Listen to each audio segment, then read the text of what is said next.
Chapter number 4, ठीक है। Chapter 4 के अंदर हम पढ़ रहे हैं carbon and its compound, carbon and its compound. इस पूरे चैप्टर के अंदर हम कार्बन और उससे रिलेटेड कंपाउंड के बारे में स्टडी करेंगे। सबसे पहला कार्बन। देखो कार्बन क्या होता है?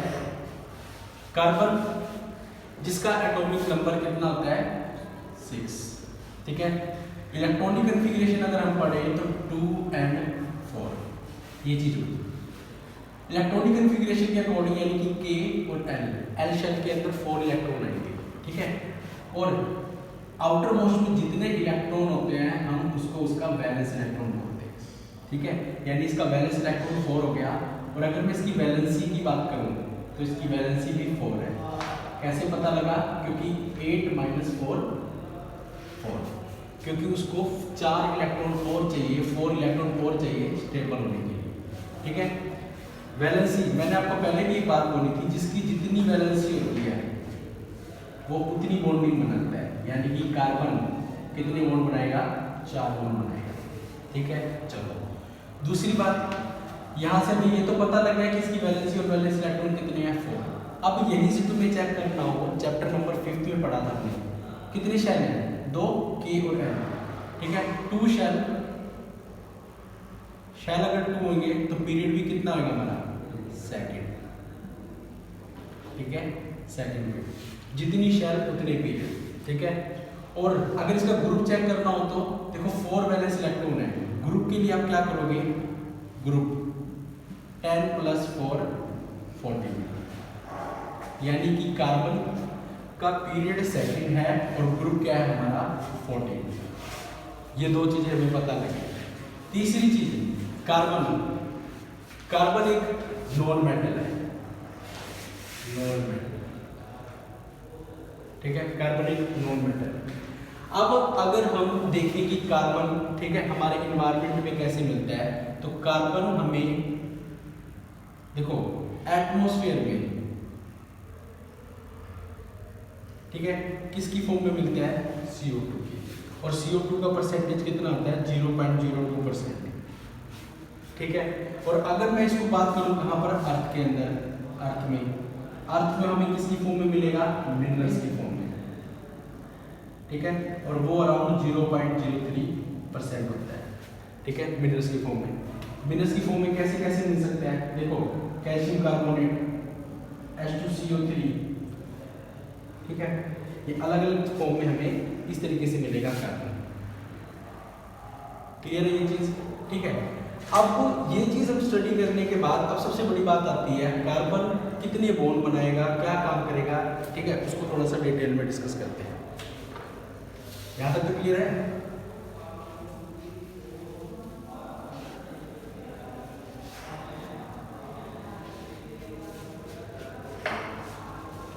बॉन्डिंग। नेक्स्ट टॉपिक होगा हमारा बॉन्डिंग इन कार्बन।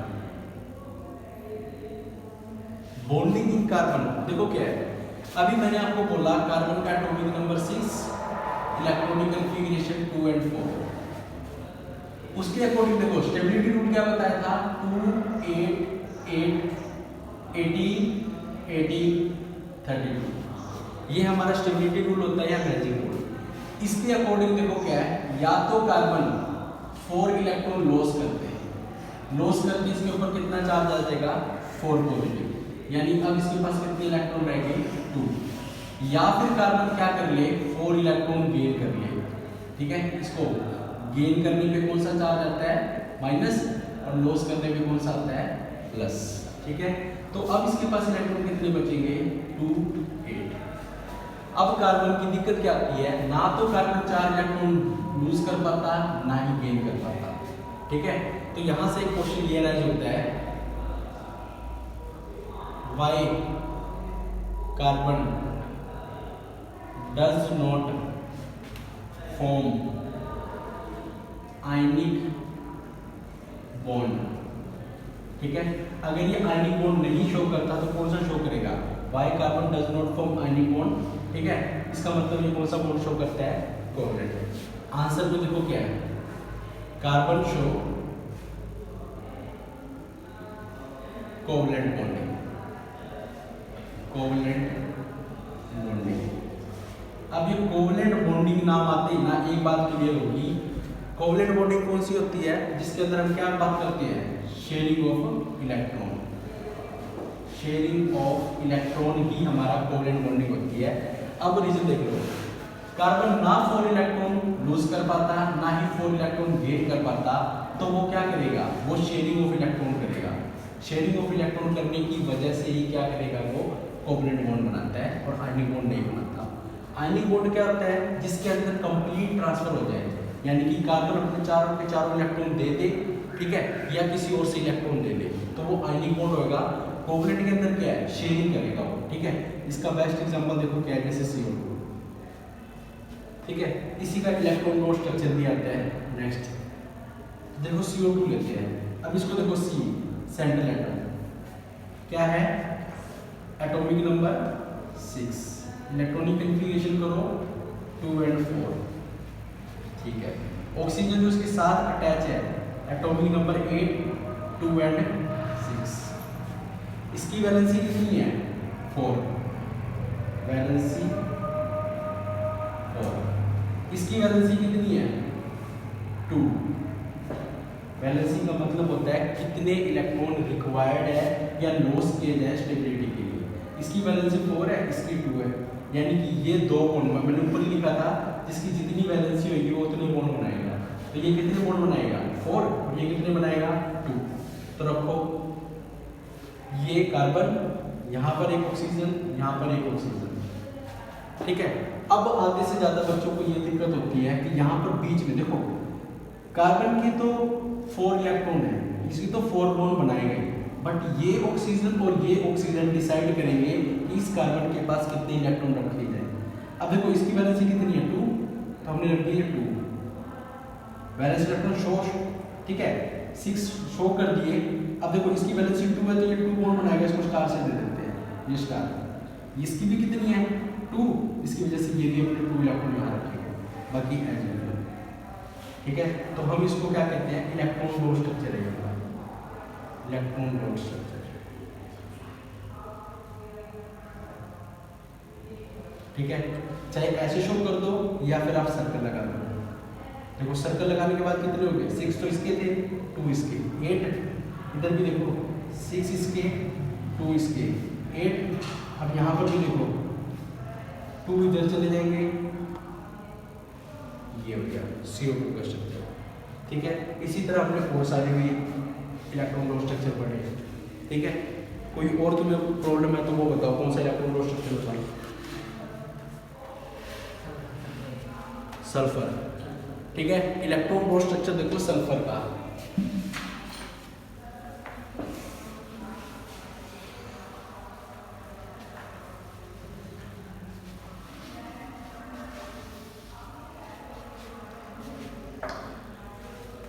सल्फर का इन्होंने बात करी है। देखो सल्फर का अपना एलिमेंट्री स्टेट होता है एसिड, ठीक है। अब बच्चों को पता होना चाहिए एसिड का स्ट्रक्चर 2 तरीके का बनता है, एक तो क्राउन शेप W,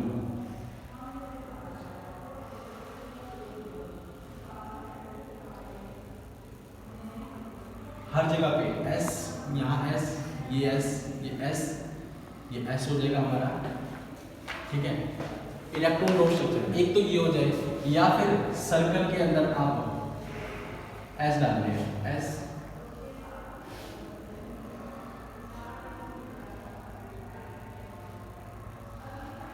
ये एसिड हो गए, ठीक है। इस तरीके से अब इलेक्ट्रॉन डोट स्ट्रक्चर करना है ना, हर जगह पे देखो सल्फर का एटॉमिक नंबर 16, 2, 8, 6, ठीक है। सबकी वैलेंसी कितनी है, 2। तो देखो पहले 1 2 3 4, 1 2 3 4, 1 2 3 4, 1 2 3 4, 1 2 3 4, इस तरह शुरू कर दो, ठीक है। अब हमें क्या, इसके इलेक्ट्रॉन डोट स्ट्रक्चर हर इसको खत्म कर दो, यहाँ पे एक इलेक्ट्रॉन शो कर दो, एक इलेक्ट्रॉन ये शो कर दो, टोटल फिनिश करके।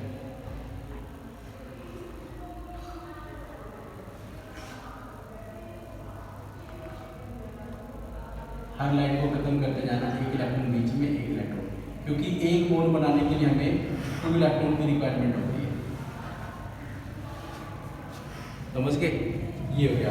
अगर इसी तरह मैं इसका बनाऊं तो पहले इसके एक्स्ट्रा शो कर दो और इनको खत्म करते चलो, ऐसे।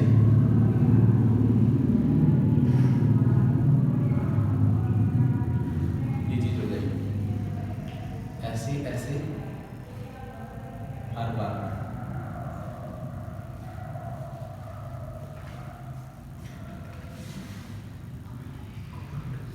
ये इधर शो कर दो।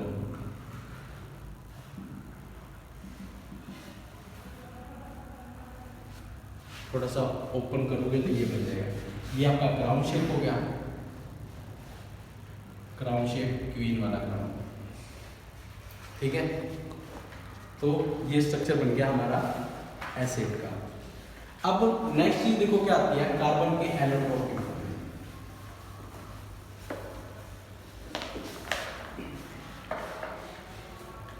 एलोट्रोप्स ऑफ कार्बन,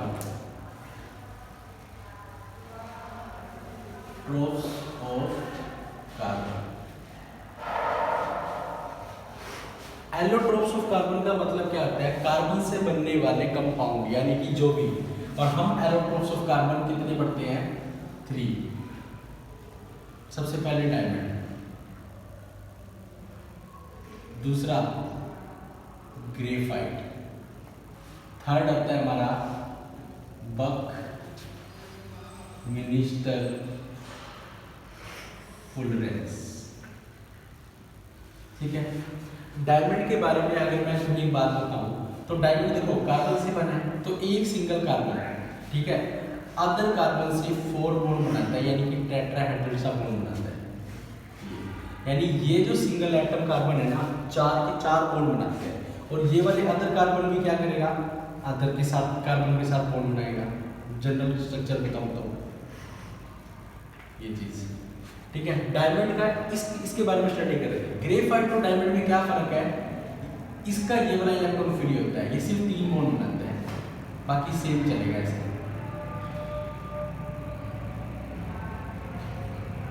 ठीक है, और बक मिनिस्टर फुलनेस हमें फुटबॉल की तरह नजर आता है, फुटबॉल। ठीक है, जो हमारी फुटबॉल होती है, इसके अंदर ये इस तरीके का पेंटागनल और हेक्सागनल दोनों स्ट्रक्चर नजर आते हैं। देखिए ये फुटबॉल, ठीक है, व्हाइट और ब्लैक कलर की, यानी कि ये फुटबॉल, और उसके अंदर कार्बन कितने होते हैं, C60। ठीक है, फुटबॉल की तरह C60। अब डायमंड, ग्रेफाइट और बक मिनिस्टर फुलनेस, पहले डायमंड और ग्रेफाइट की बात कर लेते हैं। ये कार्बन, यानी कि एक कार्बन चारों के चारों बॉन्ड बनाता है, जिसकी वजह से ये हार्ड नेचर का होता है। It is hard in nature. ठीक है, ये हार्ड नेचर क्या है, इसका एक बॉन्ड फ्री हो जाता है तो ये क्या हो जाता है हमारा सॉफ्ट इन नेचर। ठीक है, अब इसके सारे के सारे इलेक्ट्रॉन क्या है, बिजी। इसका मतलब ये क्या है, it is bad conductor of electricity और heat, bad conductor of heat और इलेक्ट्रिसिटी। तो ये क्या है हमारा गुड कंडक्टर। गुड कंडक्टर क्यों होएगा, क्योंकि इसका एक इलेक्ट्रॉन क्या है, ये फ्री इलेक्ट्रॉन है, फ्री। ठीक है, तो और आपको पता है ग्रेफाइट कहाँ मिलती है, पेंसिल के सिक्के में। ठीक है, तो कई बार क्वेश्चन आता है why graphite is good conductor of electricity. Answer है इट हैव 1 फ्री इलेक्ट्रॉन। ठीक है, और एक फ्री इलेक्ट्रॉन होने की वजह से ये गुड कंडक्टर ऑफ इलेक्ट्रिसिटी होता है। क्लियर है ये दोनों पॉइंट। ठीक है, हमारी ये नेक्स्ट हमारा वर्सेटाइल नेचर ऑफ कार्बन। देखो वर्सेटाइल का मतलब क्या होता है, हम एक ना वर्सेटाइल को ऐसे बोल देते हैं, कभी पुराने जमाने में गाने आज भी बजते हैं, पुराने जमाने के गाने, इसका मतलब है वो पुराने जमाने के गाने एवरग्रीन है। एवरग्रीन का मतलब है वर्सेटाइल है, जो कभी फीका ना पड़े। इसी तरह कार्बन क्या है, कार्बन की भी अपनी वर्सेटाइल नेचर है। सबसे पहला वर्सेटाइल नेचर क्या है, टेट्रावैलेंट। टेट्रावैलेंट, टेट्रावैलेंट का मतलब क्या है, 4 बॉन्ड बनाना, 4 बॉन्ड।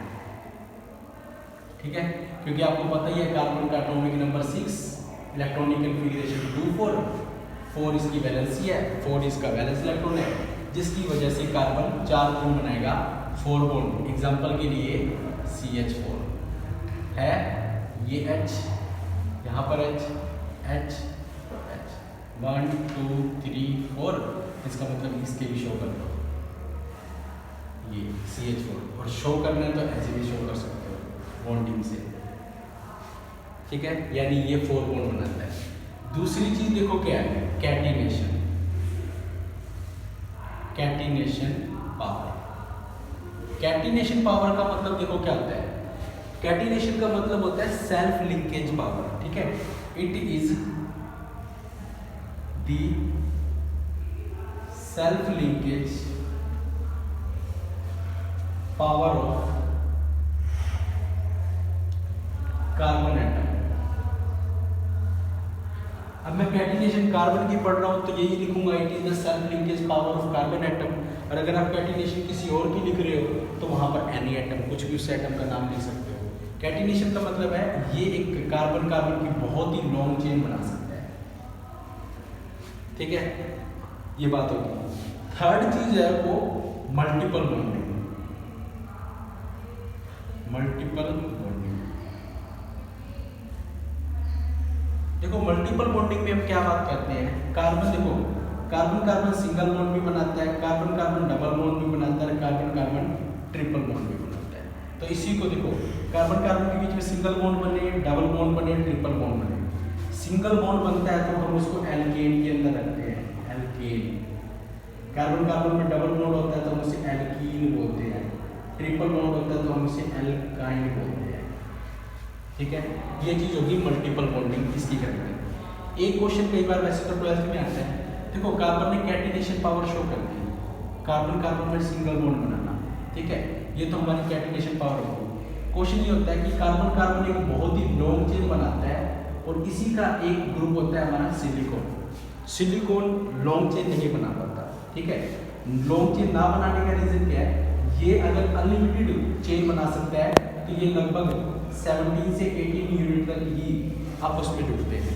रीजन क्या हो जाता है, क्योंकि कार्बन का साइज स्मॉल होता है, कार्बन का साइज क्या होता है, स्मॉल होता है। स्मॉल साइज के साथ दूसरी बात क्या है, इलेक्ट्रोनेगेटिविटी, ठीक है। कार्बन का साइज स्मॉल है और इलेक्ट्रोनेगेटिविटी ज़्यादा है, जिसकी वजह से सिलिकॉन के कंपैरिजन में वो लॉन्ग चेन बना पाता है। सिलिकॉन और कार्बन एक ही फैमिली के मेंबर हैं, ठीक है। तो ये था तुम्हारा वर्सेटाइल नेचर। वर्सेटाइल नेचर में 3 चीजें, टेट्रावैलेंट 4 बॉन्ड बनाएगा, catenation long chain of carbon, multiple bonding single double triple bond, ठीक है। ये चीज सिंगल को एल्केन, डबल को एल्कीन और एल्काइन, ठीक है। नेक्स्ट देखो इसके साथ क्या है हमारा, सैचुरेटेड और अनसैचुरेटेड ऑफ कार्बन।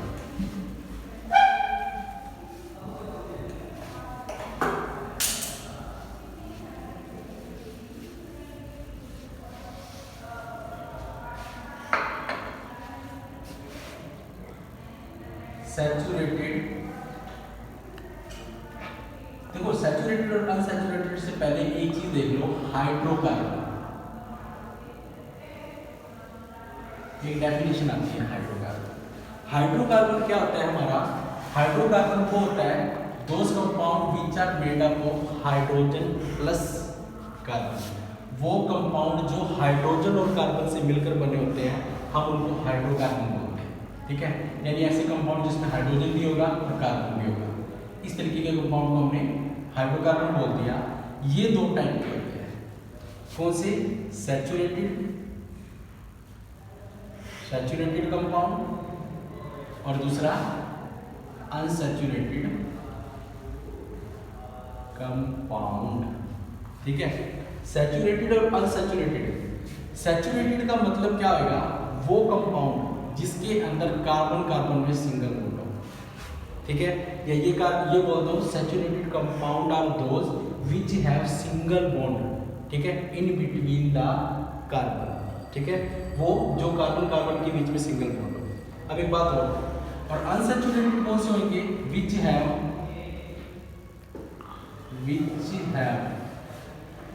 डबल और ट्रिपल बॉन्ड, ठीक है। जो डबल और ट्रिपल बॉन्ड रख रहे हो कार्बन कार्बन के बीच में, ठीक है ये। अब सैचुरेटेड और अनसैचुरेटेड की मैंने ये बोल दिया जो सिंगल बॉन्ड रखते हो। अब मैं यहाँ पर एक चीज बोल देता हूँ, इसको हमने जब बोला वो था हमारा एल्केन, और जब कार्बन कार्बन में डबल बॉन्ड आया तो हमने उसको बोला एल्कीन। जब कार्बन कार्बन में ट्रिपल बॉन्ड आया तो हमने उसको क्या बोला, एल्काइन। एक बात और, ये सिंगल बॉन्ड हो गया, इसके पास बाकी कितने हाइड्रोजन बचे, 3। ये सिंगल बॉन्ड हो गया, बाकी हाइड्रोजन कितने बचे, 3। क्योंकि एक कार्बन 4 बॉन्ड बनाता है, एक तो साथ में बना रहे हैं, बाकी कौन कंप्लीट करेगा, हाइड्रोजन। यहाँ पर हाइड्रोजन कितने आएंगे, यहाँ 2 आएंगे, इस साइड में 2। अभी देखो इस कार्बन ने 1 2 3 बॉन्ड बना रखा है, इसमें भी 3, ये 4, इसका भी 4, ठीक है। तो हाइड्रोकार्बन 2 टाइप के होते हैं, सैचुरेटेड, अनसैचुरेटेड। सैचुरेटेड जो कार्बन कार्बन में सिंगल बॉन्ड रखे, अनसैचुरेटेड में डबल या ट्रिपल बॉन्ड। डबल बॉन्ड होगा तो हम उसको एल्कीन बोलेंगे, ट्रिपल बॉन्ड होगा तो उसे एल्काइन बोलेंगे, ठीक है।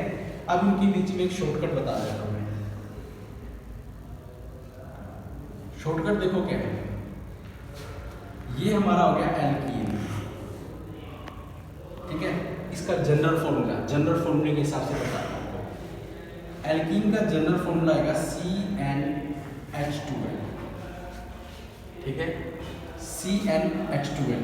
अगर इसके अंदर आप क्या करो, 2 हाइड्रोजन ऐड कर दो, ठीक है, तो ये आपका क्या बनेगा, CnH2n + 2, यानी कि, ठीक है। और वो जो CnH2n होगा वो हमारा होगा एल्केन, ठीक है। इसी फॉर्मूले के अंदर अगर आप 2 हाइड्रोजन माइनस कर दोगे तो क्या बनेगा, वो बनता है हमारा CnH2n - 2, जिसको हम क्या बोलते हैं, एल्काइन। यानी कि आगे से याद रखना, जनरल फॉर्मूला एल्काइन का क्या होता है, जनरल फॉर्मूला CnH2n + 2, एल्कीन का क्या होता है CnH2n, और एल्काइन का CnH2n - 2, जनरल फॉर्मूला। पुट करो n की वैल्यू 1, n की वैल्यू 1 पुट करोगे तो C1 यहाँ पर कितना आ जाएगा, 4। यहाँ पर n की वैल्यू 1 पुट करो, C1 H2 रह गया। यहाँ पर n की वैल्यू 1 पुट करोगे तो C1 और H2 - 0 हो जाएगा। यानी एक बात ये क्लियर होती है, C1 यानी n की वैल्यू 1 के लिए सिर्फ और सिर्फ एल्केन वैलिड होता है।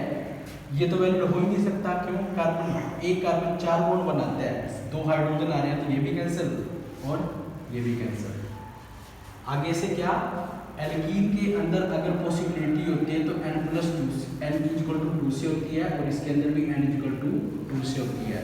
बट एल्कीन के अंदर क्या आता है, n1 से। अब मैं एक कंपाउंड ले लूँ, मान लो मैंने ले लिया C3H8, ठीक है, C3H8 ले लिया। बताना है कि एल्कीन है, एल्कीन है, एल्काइन है। तो पहले काम करो, इसको सेटिस्फाई करो, दोनों को कंपेयर करो। n की वैल्यू कितनी है, 3। अगर मैं इसके अंदर n की वैल्यू 3 पुट करता, ये देखना बस, n की वैल्यू 3 पुट करोगे तो क्या बनेगा, C3H6। डबल हो जाता तो एल्कीन होता।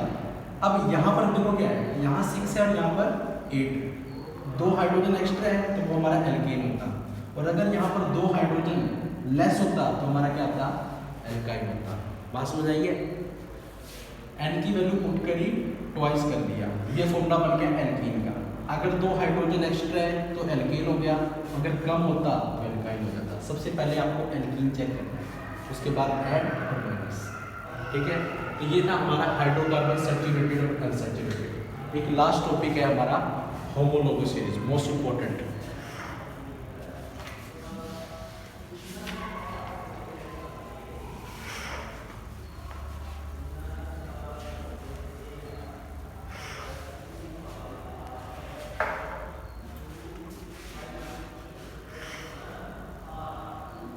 होमोलोगस सीरीज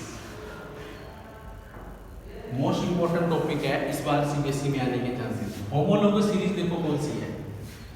होमोलोगस सीरीज पहले एक एग्जांपल ले लेते हैं। मान लो मैंने ले लिया CH2 डबल बॉन्ड CH2, ठीक है, ये मैंने एक कंपाउंड ले लिया और मैं इसको बोल रहा हूँ होमोलोगस सीरीज। तो होमोलोगस सीरीज अगर मैं इसकी बनाऊं, इसको मैं बोल रहा हूँ इथीन, इसका नाम है ethene. Write down the homologous series of ethene. तो मैं क्या करता हूँ, इसको और कंडेंस फॉर्म में लिखो। कितनी कार्बन है? 2। हाइड्रोजन कितनी है? 4। होमोलोगस सीरीज वो होती थी जिसके अंदर CH2 का डिफरेंस आता था। पहले इसको बना लेते हैं फिर करते हैं। इसके अंदर CH2 ऐड कर दो तो क्या बनेगा? C3H6 हो गया। स्ट्रक्चर बनाओ, क्या बनेगा? 1 2 3 H2, यहाँ पर H, ये 3। ठीक है, और इसके अंदर CH2 ऐड कर दो तो क्या बनेगा? C4H8। तो कितने कार्बन हो गए? 4। 1 2 3 4। डबल बॉन्ड तो आ रही है कहीं पे, ये डबल बॉन्ड लगा दिया। अब यहाँ पे हाइड्रोजन कितने लगे? 2, यहाँ पर 1, यहाँ पर 2, यहाँ पर 3। चेक करो 8 है नहीं है? 3 2 बिल्कुल 8 है। यानी एक ऐसी सीरीज जिसके अंदर CH2 का डिफरेंस आ जाए। होमोलोगस सीरीज क्या आएगी? Are those successive series which is differ by CH2 group। ठीक है, आर दो successive series which is differ by CH2 group and having same functional group। और उसके अंदर हमारा क्या होगा? फंक्शनल ग्रुप सेम होना चाहिए। ठीक है, तो हम उसको क्या बोलेंगे? होमोलोगस सीरीज बोलेंगे। ये हमारी होमोलोगस सीरीज हो जाएगी। होमोलोगस सीरीज के अंदर कैरेक्टराइजेशन देखो क्या है। कैरेक्टराइजेशन देखो, सबसे पहले कैरेक्टराइजेशन क्या है? इन सब के बीच में किस चीज का डिफरेंस है? CH2 का, CH2। ठीक है, CH2 के अंदर मैं ये बात बोल दूं, कार्बन का एटॉमिक मास कितना आता है? 12। हाइड्रोजन का यहाँ पर कितना आएगा? 2, यानी 14 ग्राम। यानी वो सीरीज जो 14 ग्राम के डिफरेंस से लिखी जाए। ठीक है, यानी जिनके बीच में 14 ग्राम का क्या आ जाए? डिफरेंस आ जाएगा, CH2 का डिफरेंस, तो उसको हम उसकी एक कैरेक्टराइजेशन बोल रहे हैं। ठीक है, दो successive series which is differ by 14 ग्राम और CH2, ये इसकी पहली कैरेक्टराइजेशन होती है। दूसरी कैरेक्टराइजेशन देखो क्या है? हर बार कार्बन इंक्रीज हो रहा है। ठीक है, कार्बन इंक्रीज होने की वजह से लिखो क्या है? Which have same chemical property but different physical property. Carbon increase होने से उनकी केमिकल प्रॉपर्टी तो सेम रहेगी, मगर हर बार कार्बन इंक्रीज होने की वजह से फिजिकल प्रॉपर्टी में चेंज आएगा। और अगर फिजिकल प्रॉपर्टी में चेंज आएगा तो उसके बॉइलिंग पॉइंट और मेल्टिंग पॉइंट में डिफरेंस आएगा। ये इसके दो कैरेक्टराइजेशन है।